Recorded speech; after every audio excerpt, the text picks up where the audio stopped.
देखो अभी तक हमने मोशन इन वन डायमेंशन पढ़ा, that is motion along straight line. Now we will start motion in plane. Plane का मतलब टू डायमेंशन, ठीक है। तो अगर किसी ऑब्जेक्ट का, पार्टिकल का मोशन प्लेन में होता है, ठीक है, तो उस केस में उसके मोशन को डिफाइन करने के लिए दो वेरिएबल की जरूरत होती है। तो मोशन इन 2D और motion in plane is that motion in which to define position of a particle we require two variables, ठीक है। जैसे प्रोजेक्टाइल मोशन, अगर आप किसी पत्थर को हवा में फेंकते हो, राइट, तो उसका मोशन एक पर्टिकुलर वर्टिकल प्लेन में होगा, ठीक है। अगर आपने उसको इस तरफ फेंका तो इस प्लेन में ही वो आगे की तरफ जाएगा। अगर आपने इस तरफ सामने फेंका तो इस प्लेन में जाएगा, इधर फेंका तो इस प्लेन में जाएगा। एक पर्टिकुलर प्लेन में मोशन होगा।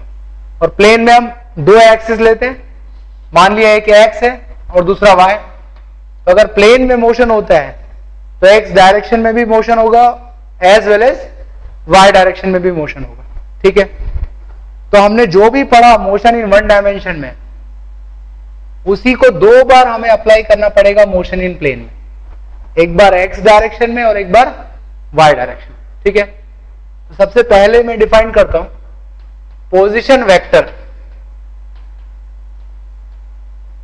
ऑफ अ पॉइंट, ठीक है।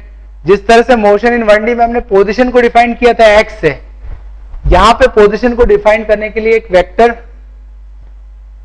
की हेल्प ले रहे हैं। इस वेक्टर को हम आर से डिनोट करते हैं, राइट। तो समझना, पार्टिकल का इस एक्स वाई प्लेन में मोशन हो रहा है, एट एनी इंस्टेंट पार्टिकल इस पोजीशन पर है, राइट, और इसके कोऑर्डिनेट्स है एक्स वाई, राइट। ये है ओरिजिन और ये है पॉइंट पी। तो पॉइंट पी की पोजीशन को डिफाइन करने के लिए जो पोजीशन वेक्टर है उसको कैसे डिफाइन करते हैं, देखो ओरिजिन से पॉइंट पी को सीधे कनेक्ट कर लो एक लाइन से। तो वेक्टर ओपी जो है that is position vector of point P. तो ये जो वेक्टर ओपी है that is position vector of point P, right. ये एक्स हो गया और ये वाई। इसको मैं लिख सकता हूं एक्स आई कैप प्लस वाई जे कैप। तो अगर पार्टिकल का इस प्लेन में मोशन होता है, इन दैट केस इसका जो पोजीशन वेक्टर होगा वो वेरी करेगा। ओरिजिन के रेस्पेक्ट में जो इसकी पोजीशन है वो वेरी करेगी, ठीक है। तो पोजीशन वेक्टर में दो कंपोनेंट हो गए एक्स और वाई, राइट।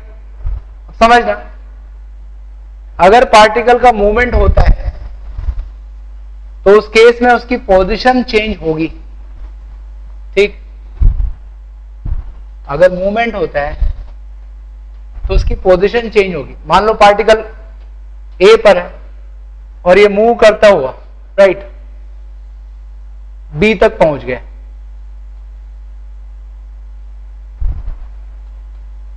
इस तरह से। तो ये इनिशियल पोजीशन को मैं ऐसे डिनोट करूंगा वेक्टर r1 से, और ये फाइनली बी पर पहुंचा तो ये फाइनल पोजीशन वेक्टर हो गया उसका r2।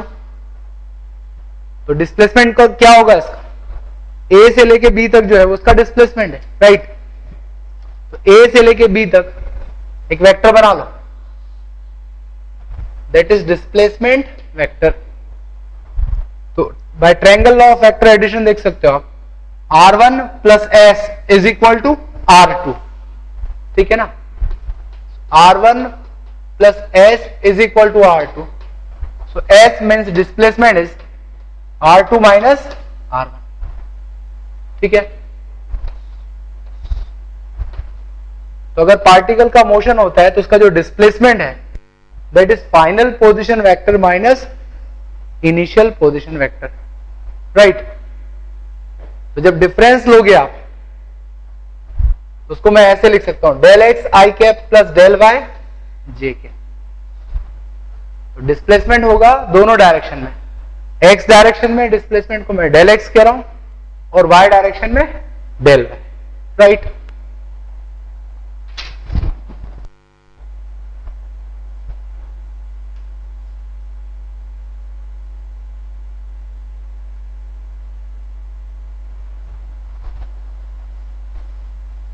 इसी तरह से अगर 3 डायमेंशन में मोशन होता है तो एक और कंपोनेंट आ जाएगा z कंपोनेंट, बाकी कोई डिफरेंस नहीं है, राइट। नाउ पार्टिकल की वेलोसिटी ऑफ पार्टिकल, पार्टिकल की वेलोसिटी क्या होगी? Rate of change of position with time. Position को हम r वेक्टर से डिनोट कर रहे हैं, तो rate of change of position is called velocity, ठीक है ना। तो आप उसको डिफरेंशिएट करो पोजीशन वेक्टर को, तो वेलोसिटी मिल जाएगी। पोजीशन में x भी है और y भी है, तो वेलोसिटी क्या आ जाएगी? देखो, dx by dt i cap plus dy by dt j cap. That means velocity के दो कंपोनेंट vx और vy। तो x कंपोनेंट जो है उसका काम है x को चेंज करना। तो पार्टिकल मोशन करता है तो उसका जो x कंपोनेंट है वेलोसिटी का, वो x में चेंज होने का रेट होगा। इसी तरह से जो y कंपोनेंट होगा वो y की वैल्यू में चेंज होने का रेट होगा, ठीक है ना।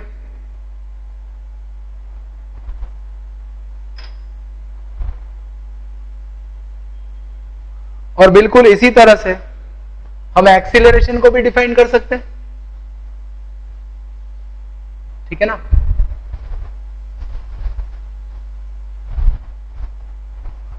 सो एक्सीलरेशन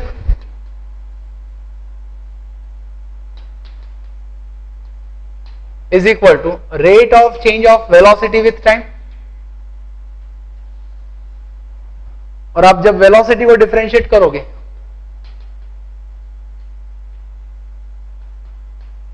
तो इस तरह से एक्सप्रेशन मिलेगा। तो आप इसको लिखोगे ax i cap plus ay j cap. तो ax का मतलब हो गया rate of change of vx with time, और ay हो गया rate of change of vy with time, ठीक है ना। मतलब ये हुआ कि मोशन इन 2D या मोशन इन प्लेन में हर चीज के दो कंपोनेंट हैं, डिस्प्लेसमेंट के, वेलोसिटी के और एक्सीलरेशन के, राइट। अब एक सीधी सी बात आपको समझना है, अगर पार्टिकल का मोशन होता है प्लेन में तो x में भी होगा और y में भी होगा। x डायरेक्शन के मोशन को डिफाइन करने के लिए x डायरेक्शन के कंपोनेंट को यूज करना है, that is vx and ax।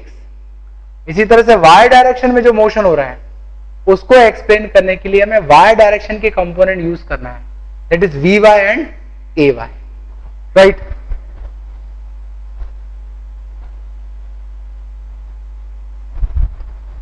तो बिल्कुल मोशन इन वन डायमेंशन के ही कंसेप्ट लगाना है, बस 2 बार लगाना है, एक बार x डायरेक्शन में और एक बार y डायरेक्शन, ठीक। तो इसमें सबसे पहला एग्जांपल हम लेंगे प्रोजेक्टाइल मोशन। तो अगर आप किसी प्रोजेक्टाइल को, प्रोजेक्टाइल मींस कोई भी ऑब्जेक्ट जिसको आप एयर में थ्रो करते हो और जो ग्रेविटी के इन्फ्लुएंस में मोशन करता है, ठीक है। जब आप किसी प्रोजेक्टाइल को थ्रो करोगे तो ग्रेविटी के इन्फ्लुएंस में जो उसका मोशन होगा that is called projectile motion, ठीक। तो that is motion in a plane. Motion in plane का एग्जांपल है। कई टाइप के प्रोजेक्टाइल मोशन हो सकते हैं, जैसे ग्राउंड से फेंका पत्थर को, फिर से ग्राउंड पे गिरा, ठीक है। देन हमने ग्राउंड से फेंका और किसी बिल्डिंग पर जाके गिरा, या फिर बिल्डिंग से फेंका सीधे सामने की तरफ और बिल्डिंग से किसी एंगल पर फेंका या बिल्डिंग से नीचे फेंका। इन सारे केसेस में जो है, जो प्रोजेक्टाइल है या जो ऑब्जेक्ट है उसका मोशन ग्रेविटी के इन्फ्लुएंस में होता है, ठीक है। तो इस टाइप के केसेस हैं। अब इसके मोशन को हमें एक्सप्लेन करना है, ठीक है।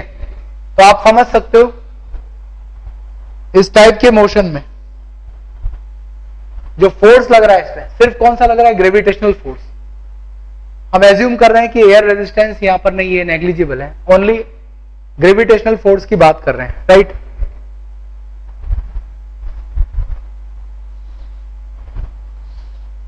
अब मान लो हमने ग्राउंड से प्रोजेक्टाइल को u एंगल से प्रोजेक्ट किया at angle theta, so u is initial velocity, theta is called angle of projection.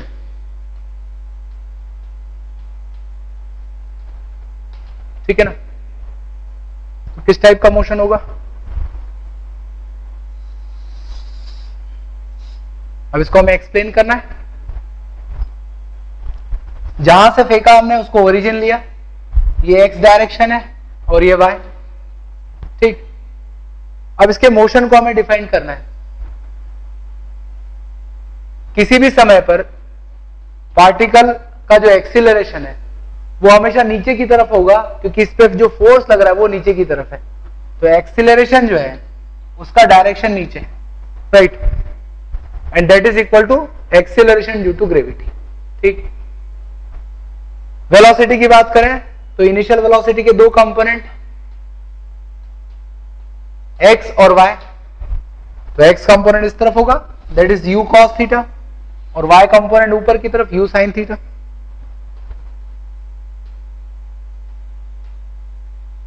बात करूं एक्सीलरेशन की, तो एक्सीलरेशन सिर्फ y डायरेक्शन में है, नीचे की तरफ है, इसलिए मैं इसको माइनस कह रहा हूं, तो माइनस जी, और x डायरेक्शन में कोई एक्सीलरेशन नहीं है, ठीक है। तो ये हमारे पास क्वांटिटीज हैं, इनके हमें कुछ रिलेशन बनाने हैं, ठीक है। ये हमें गिवन कंडीशन, ये सब दिया हुआ है, ठीक। अब इसके बेसिस पे हम क्या डिफाइन कर सकते हैं, देखो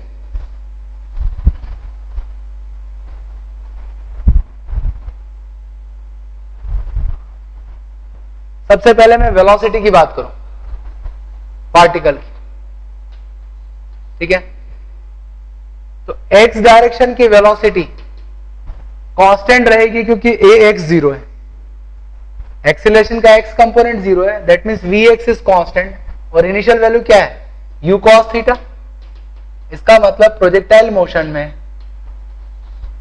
जो हॉरिजॉन्टल कंपोनेंट है वेलोसिटी का वो कांस्टेंट रहता है, तो हॉरिजॉन्टल डायरेक्शन में जाने की जो स्पीड है वो कांस्टेंट रहेगी, राइट।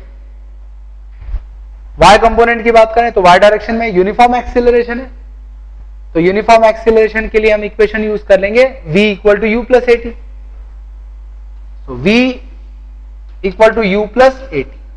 लेकिन y डायरेक्शन के लिए कर रहे हैं तो सारे पूरे फॉर्मूले में हर वेरिएबल में y कंपोनेंट लेना होगा, vy equal to u y plus a t. Initial component क्या है, u sin थीटा, एक्सीलरेशन है माइनस जी, ठीक है ना। तो y कंपोनेंट हो जाएगा u sin थीटा माइनस जी। तो आप देख सकते हो टाइम के साथ इसका x कंपोनेंट तो कांस्टेंट रहेगा, बट y कंपोनेंट क्या होगा, वेरी करेगा। तो जैसे यहां से शुरुआत करो, ये x कंपोनेंट हुआ और ये y कंपोनेंट, थोड़ा ऊपर गए तो x कंपोनेंट वैसे ही रहेगा, y कंपोनेंट छोटा हो जाएगा। हाईएस्ट पॉइंट पे गए तो वेलोसिटी टेंजेंशियल हो जाएगी, मतलब सिर्फ x कंपोनेंट ही बचेगा, और आगे गए x कंपोनेंट उतना ही रहेगा, बट y कंपोनेंट नीचे की तरफ आ गया, क्योंकि हाईएस्ट पॉइंट पर जाने के बाद अर्थ उसको नीचे खींचेगी, तो वेलोसिटी नीचे होगी, डायरेक्शन नीचे होगा। और थोड़ा आगे जाओगे x कंपोनेंट आपको वही मिलेगा, y कंपोनेंट बढ़ जाएगा। तो पूरे मोशन के दौरान x component is constant, but y component ऊपर की तरफ कम होने लगेगा, फिर नीचे की तरफ आने पर बढ़ेगा, ठीक है। x और y दोनों डिफाइन कर दिए। अगर मुझे स्पीड डिफाइन करनी है किसी भी मोमेंट पर, speed is root of vx square plus vy square, तो स्पीड हो जाएगी u cos थीटा का square plus u sin theta minus gt का स्क्वायर। ठीक है, स्पीड पहले कम होगी, हाईएस्ट पॉइंट पे मिनिमम होगी और उसके बाद स्पीड बढ़ने लगेगी। राइट, ये बात तो हमने करी वेलोसिटी की।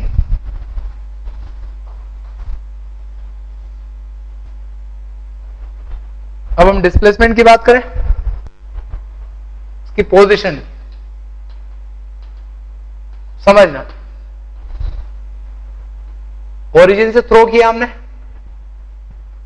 Eight any time t equal to 0 पर थ्रो किया। राइट, इसके कोऑर्डिनेट्स हैं x और y। x क्या होगा, हॉरिजॉन्टल डायरेक्शन में जो डिस्प्लेसमेंट है। राइट, और y जो है वो वर्टिकल डायरेक्शन में डिस्प्लेसमेंट होगा। ठीक, क्योंकि जहां से थ्रो किया हमने उसको हमने ओरिजिन माना है, तो x और y डिस्प्लेसमेंट होंगे। अब x डायरेक्शन के डिस्प्लेसमेंट की बात करूं, x डायरेक्शन की वेलोसिटी कांस्टेंट है, और अगर वेलोसिटी कांस्टेंट है तो displacement is velocity into time. मतलब x हो जाएगा वेलोसिटी इनटू टाइम। कितनी वेलोसिटी, u cos थीटा। तो t टाइम के बाद x कोऑर्डिनेट हमें मिल जाएगा। इसी तरह से y डायरेक्शन की बात करूं तो y डायरेक्शन में यूनिफॉर्म एक्सीलरेशन हो रहा है, और यूनिफॉर्म एक्सीलरेशन में डिस्प्लेसमेंट का फॉर्मूला है ut plus half at square. So displacement is y, ut initial velocity क्या है, u sin theta t plus half at square, acceleration minus g है।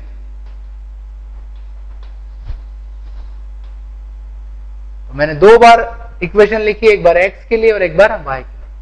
तो y में एक्सीलरेशन हो रहा है, इसलिए displacement equal to ut plus half at square वाली इक्वेशन यूज। तो अब आप t टाइम के बाद पार्टिकल की पोजीशन भी बता सकते हो और उसकी स्पीड और वेलोसिटी भी बता सकते हो। ठीक है, अब इसके आगे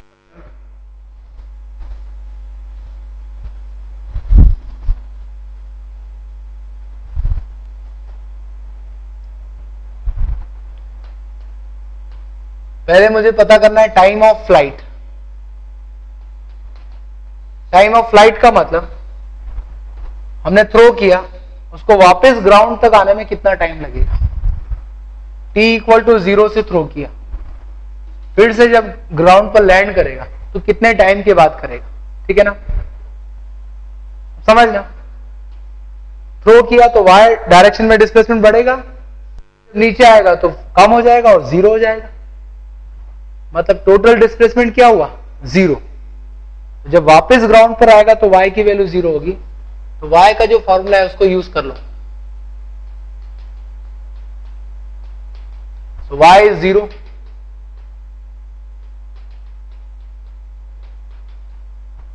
t आ जाएगा यहां से 2u sin theta by g।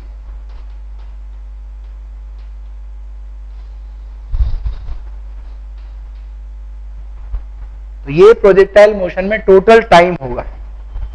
इतने टाइम के बाद वो फिर से ग्राउंड को टच करेगा। ठीक,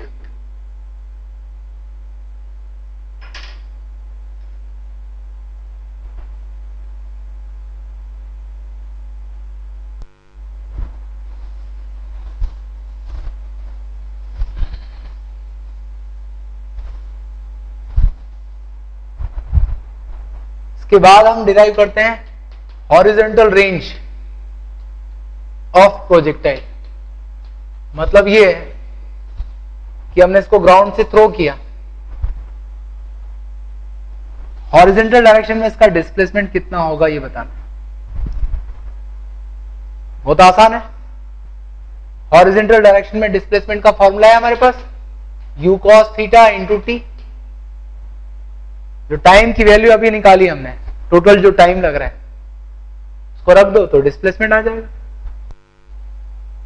so it becomes 2u square sine theta cos theta by कितना टाइम लग रहा है अभी हमने निकाला 2u sin थीटा बाय जी, ठीक है ना। So that is displacement and that is equal to range. इसको और कैसे लिखा सकता है? 2 sin theta cos theta sin 2 theta होता है, ठीक है ना। और कैसे लिख सकते हैं? 2 u sin थीटा का मतलब u y और u cos थीटा का मतलब u x। तो ये हो गई प्रोजेक्टाइल की हॉरिजॉन्टल रेंज, ठीक है। तो इतना दूर जाके गिरेगा वो।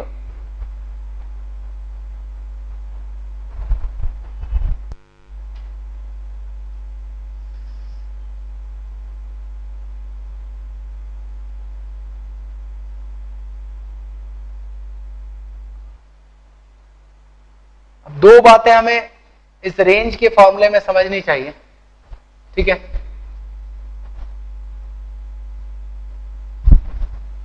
सबसे पहला, थीटा चेंज करेंगे तो रेंज चेंज होगी, ठीक है ना।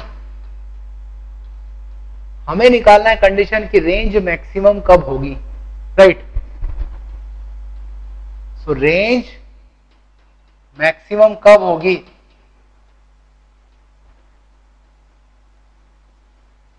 जब साइन 2 थीटा की वैल्यू मैक्सिमम, साइन की वैल्यू मैक्सिमम कितनी होती है? 1। कब हो सकता है? When 2 theta is pi by 2, theta is pi by 4। मतलब जब 45 डिग्री के एंगल पर प्रोजेक्ट करेंगे तो रेंज मैक्सिमम होगी, और वो मैक्सिमम रेंज भी निकाल सकते हैं हम। साइन 2 थीटा की वैल्यू रख दो 1। So maximum range of projectile is u square by g, ठीक।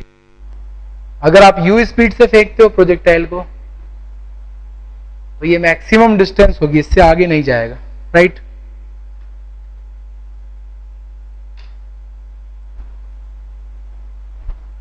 एक और बात हम समझ सकते हैं,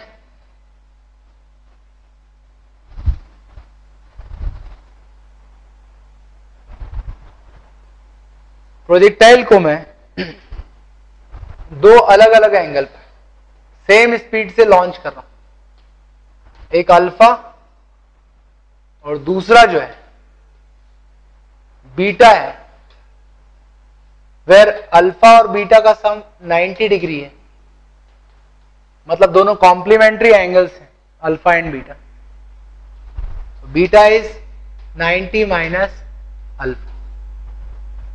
दोनों के केस में स्पीड सेम है, बस एंगल डिफरेंट।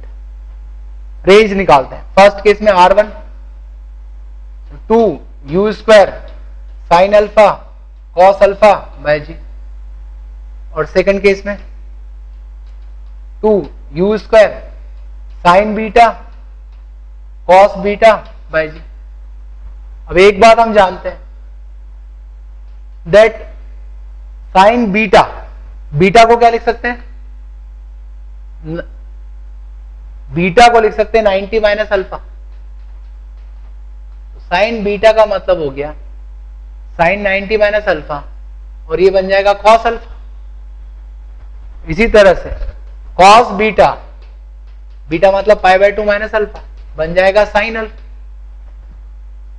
साइन बीटा की जगह कॉस अल्फा आ जाएगा और इसकी जगह साइन अल्फा, तो R2 बन जाएगा 2u square sine alpha cos alpha by जी।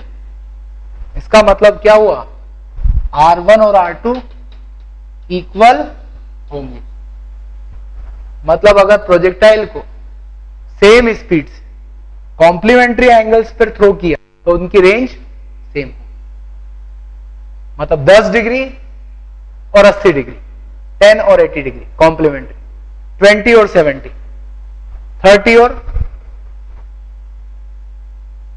60, 40 और 50 डिग्री। इन एंगल्स पे अगर आपने थ्रो किया तो रेंज क्या होगी? सेम होगी, ठीक है। So that is horizontal range.